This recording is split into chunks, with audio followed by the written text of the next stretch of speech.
প্ৰথমতে সকলোকে নমস্কাৰ জনাইছোঁ, লগতে এটা নতুন ভিডিঅ'লৈ স্বাগতম জনাইছোঁ।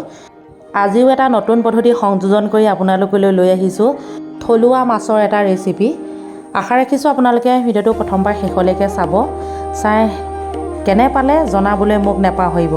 আহক তেনেহ'লে আৰম্ভ কৰোঁ।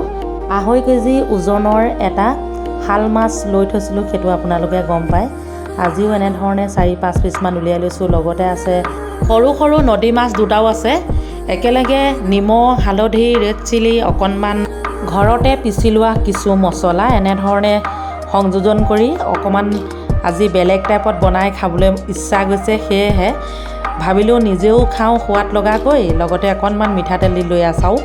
কেমেৰাত বন্দী কৰি আপোনালোকলৈও এনেধৰণে আগবঢ়াইছোঁ। যদিহে আপোনালোকে মোৰ নতুন পদ্ধতি সংযোজন কৰা মাছৰ ৰেচিপিটো ভাল পায়, প্লিজ লাইক কমেণ্ট কৰিবলৈ নাপাহৰিব। যিসকলে নতুনকৈ চাই আছে চেনেলটি ছাবস্ক্ৰাইব কৰিবলৈ নাপাহৰিব। এয়া চাওক, ডাঙৰ ডাঙৰ শাল মাছ 3 পিচ এনেধৰণে মছলা ধুনীয়াকৈ সানি লৈ সৰিয়হৰ তেল দি ফ্ৰাই কৰি লৈছোঁ। লগতে বাকীখিনি কেনেধৰণে বনাম আপোনালোকে চাই থাকক, সকলোখিনি দেখিব। যিহেতু এতিয়া ৰাতিপুৱা সময়, সেয়েহে সকলোখিনি এনেধৰণে বনাই যোগাৰ কৰি লৈছোঁ। আনফালে মই আৰু এটা কাম কৰি আছোঁ, সেইটো অকণমান আপোনালোকক দেখুৱাই দিছোঁ। এই সৰু মাছখিনি মানে পিঁয়াজৰ লগত ভাজিম, সেয়েহে দেখুৱাইছোঁ আপোনালোকক। এয়া চাওক, কোমোৰা এটা ৰুকনিত ৰুকি ল'লোঁ। এতিয়া এইখন কটন কাপোৰ ধুনীয়াকৈ ধুই পখালি লৈছোঁ আৰু এতিয়া মই এয়া চাওক চেপিম। যেনেধৰণে লাও পানী চেপি যে মানুহে খায়, ঠিক একেদৰে ময়ো আজি এনেধৰণে চেপিছোঁ। আগতে এবাৰ দেখুৱাইছোঁ আপোনালোকক, আজিও আকৌ দেখুৱাইছোঁ অকণমান কেমেৰাত বন্দী কৰি। এতিয়া ধুনীয়াকৈ চেপি 2 গিলাচমান উলিয়াই ল'ম। 2 গিলাচ হৈ যাব। এয়া চাওক হৈয়ে গ'ল। কিঞ্চিত নিমখ দি অকণমান মানে মিলাই লৈছোঁ। ল'ৰাটো এগিলাচ, মোৰ এগিলাচ খাম। এই কোমোৰাখিনি এতিয়া কি কৰিম আপোনালোকে চাই থাকক।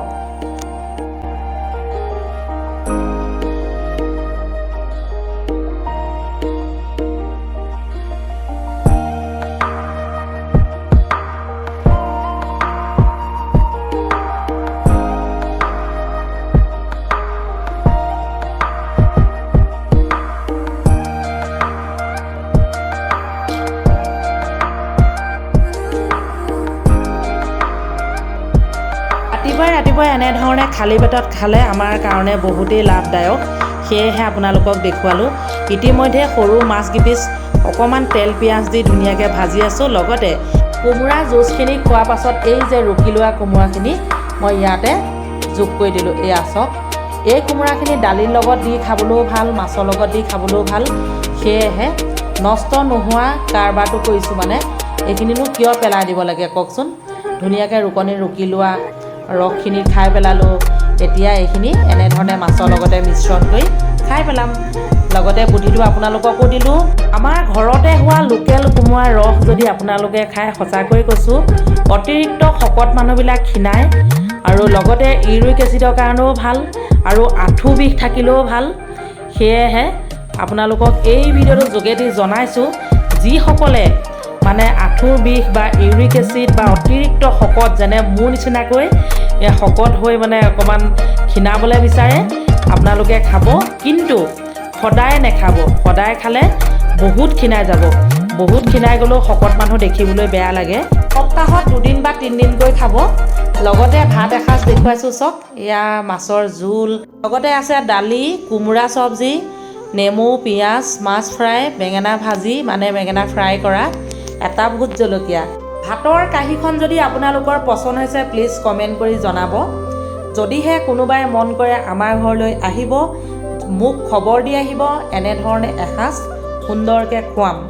এতিয়া দুপৰীয়া সময়, মানে কোমোৰা জুচ খালে 2-3 ঘণ্টা পাছতহে খোৱা বোৱা কৰিব লাগে, নহ'লে মানে কামত নিদিয়ে আৰু যিটো কাৰণে খোৱা হয়।